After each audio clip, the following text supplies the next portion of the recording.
Hi everyone, this is going to be another patch notes rundown, quite a big one this time, and also obviously as you can see already by the image down here, some changes to the champion drop rates by level. There also something else that I'll just quickly discuss at the end, but yeah, it's just patch 0.7, July 1st, 2019, so we'll just go straight into it. Tier 2 and Tier 3 units, developer notes. Tier 2 and tier 3 units are currently too risky to star up when compared to Tier 1s. Yes, that's definitely correct. To broaden the pool of champions worth considering, we're increasing the probability of finding Tier 2s and Tier 3s in the shop while reducing the amount of Tier 1s that appear. This makes perfect sense. A lot of people kept on asking me, like, how the hell do you have 3 level 3s easily every game? Well, mostly every game. It's just the fact that I'm generally buying a lot of tier 1s, so I'm getting them a lot quicker and a lot cheaper. Whereas, like, hopefully now if they've increased some of the tier 2s and tier 3s, it might make that strat either a little less viable or getting level 3 tier 2s and tier 3s a bit more commonplace. But yeah, we'll see. So looking at the chart, obviously none of the actual mounts per pool has changed, and neither has the stats for tier 5 have changed. Tier 4 at level 5 has gone down by 2%. I don't think this will be too bad. I actually kind of like it. I'd rather not see, because it is so it's so infrequent that you're going to be getting the tier 4 at this level. I'd rather see it even less frequent, because it does feel a bit bullshitty if you're just sat on kind of your kind of base team, and then suddenly you just see someone who's gotten like 3 or 4 tier 4s. So that's only better, but then yeah, keeping the rest the same is always good.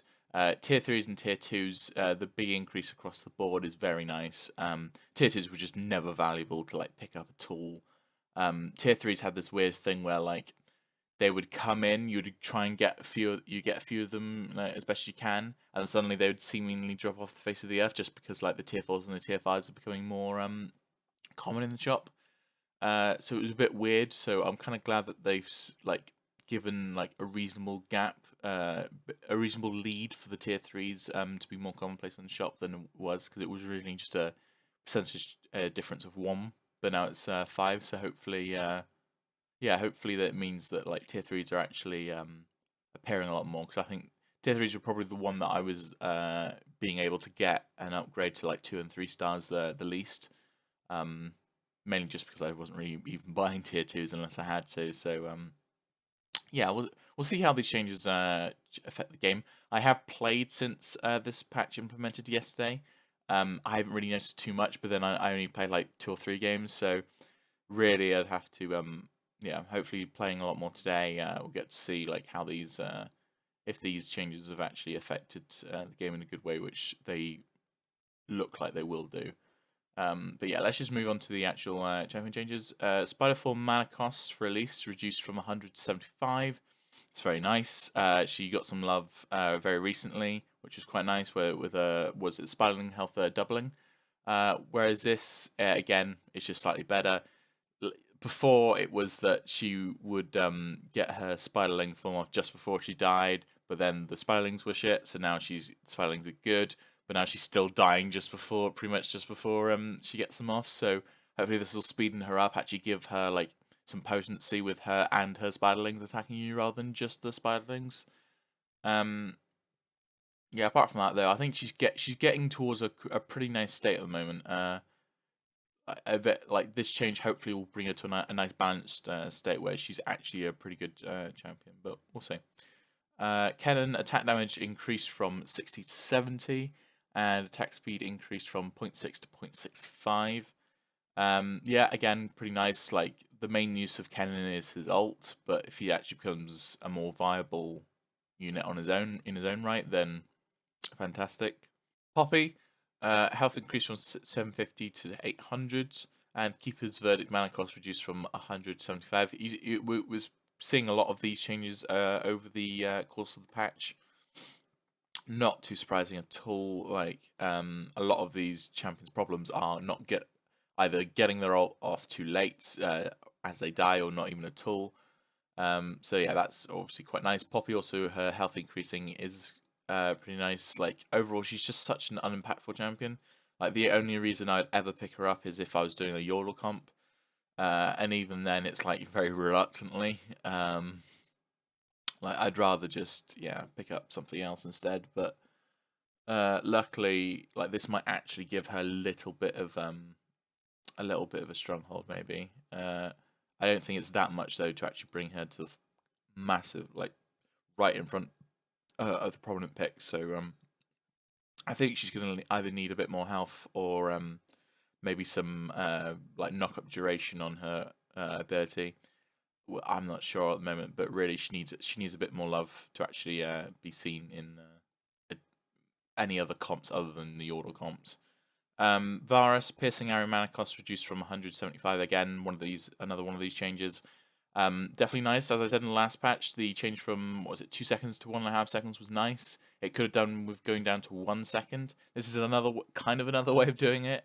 I don't know if this is gonna like kind of give the same effect as another half second off, but hopefully we'll just we'll see if he's actually viable. Well, I mean he's definitely viable, and like if you get him into a ranger comp, like he is as potent as he can be, especially with like Eludens and Rabadons, but I don't know, he's just not quite at that like perfect state that he could be. So though he is definitely underestimated, I will definitely say that. I think a lot of people kind of put him down quite a bit, considering just because like I don't know, his charge up on the ult, or the fact that it could technically miss if a unit dies just as he fires it. But yeah, we'll see how these changes affect. This should put him slightly better, but he probably will need more to become an actual solid champion.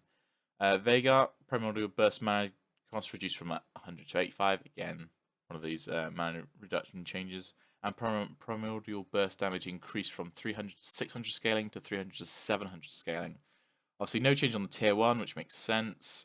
50 extra damage on tier 2 isn't really going to make a difference, and 100 damage, it's going to make a bit of difference, but really, like, I don't really see the point of the of really changing the damage on Veigar's ability. Just the fact that like the main priority with Veigar is getting him to 3-star as quickly as possible, because of his the fact that if you use Primordial Burst on someone who's a lower star level, it will immediately one-shot them.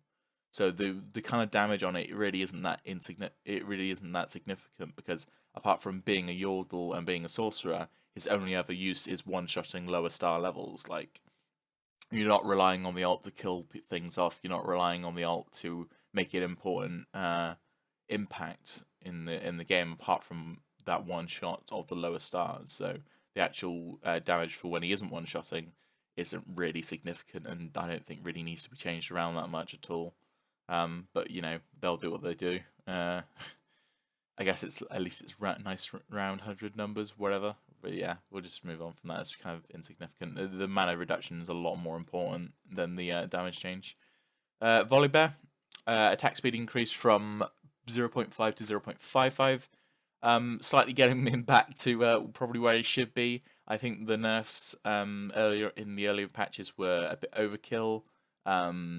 Like, yes, he was good when you got him to 3-star and put 3 like attack speed items on him, but then so was anyone else in the game.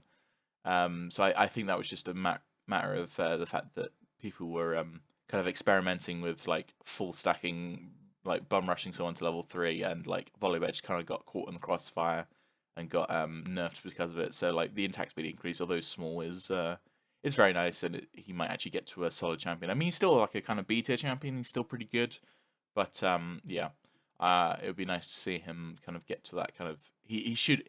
To me, he feels like he should be on that A tier. He should be on that kind of potent pick that, like, in a glacial comp is going to be one of the main damage dealers along with the Ashe. But yeah, we'll see. Misfortune bullet time mana cost reduced from 175, and Karthus Requiem mana cost reduced from 100 to 85. The Misfortune one makes sense. Although Gunslinger's got a little bit of love, and she's a 5 cost, she still doesn't see that much play, partly because she is a pirate. So this change is pretty nice. However, the Karthus change is just really pointless. Like I don't get why this is here. He's quite a strong pick in any sorcerer or phantom comp, whether that's be any kind of sorcerer comp or like a phantom knight comp.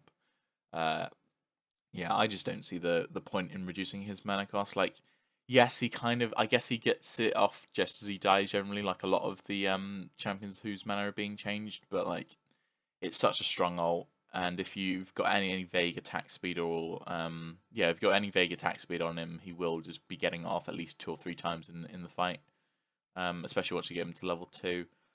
Yeah, I do not see the point in this. I think it's a bit of it's kind of over buffing him a little bit, but then I know I'd rather see over buffs than over nerfs. So I guess that's one thing. Traits demon developer notes. Demons are underperforming. We're increasing their reliability. Not by much though. Proc chance increased from 30%, 50%, 70% to 40, 60, 80. I mean, the 80% is quite nice when you get them all at like wherever the max number of them is. I can't actually remember what max number is. What max number is demon? Was it 6? Yeah, it is a 6. So that's quite a bit of work. I don't really see this just isn't really like too much of a change. To be honest, I think same with pirate. You just need to rework it. It's not really like it's an interesting idea, but it just needs to be implemented in a different way, and then maybe it can actually be a viable origin to go. I've seen a couple of demon comps, but like it's still just not very potent at all. Like it really needs to be some kind of full rework for it, I think. But yeah, that seems to be everything. A pretty reasonable patch. A couple of things I wouldn't particularly have, but then like majority of it's pretty nice, and the champion drop rates by level is a really nice change to all these drop rates. There was something else. We did get a teaser image of the next, the first new champion to be added to TFT. Looking at the image that they posted, is most likely going to be Twist of Fate from his Cutpurse skin. So most likely going to be a pirate, potentially even a pirate sorcerer, which would be interesting. I'm not sure what other origin, class he would get put into. Because class wise, he definitely won't be an assassin, definitely won't be a brave master, potentially a brawler, but then he uses cards. Won't be an elementalist, won't be a guardian, won't be a gunslinger, won't be a knight. You can make an argument, ranger. But yeah, I think he'll probably be a sorcerer, probably be a pirate sorcerer. Now, whether they just add him as a sorcerer flat out, or whether they replace one of them, I don't think they'll replace, because they're indicating that it will be going up to 51 champions in total. Then does that inevitably buff sorcerer? Also, what cost is it going to be? Anyway, I'm probably just talking too much about it, because I think I'll do a separate video on it. I'm not sure actually. I'll either do a separate video on it, sort of about the tease and about like what he could potentially be, or I might just wait till the actual champion and his stats get revealed, then do a video on that once it gets revealed. But either way, that's probably going to be it for this video. Thank you very much for watching.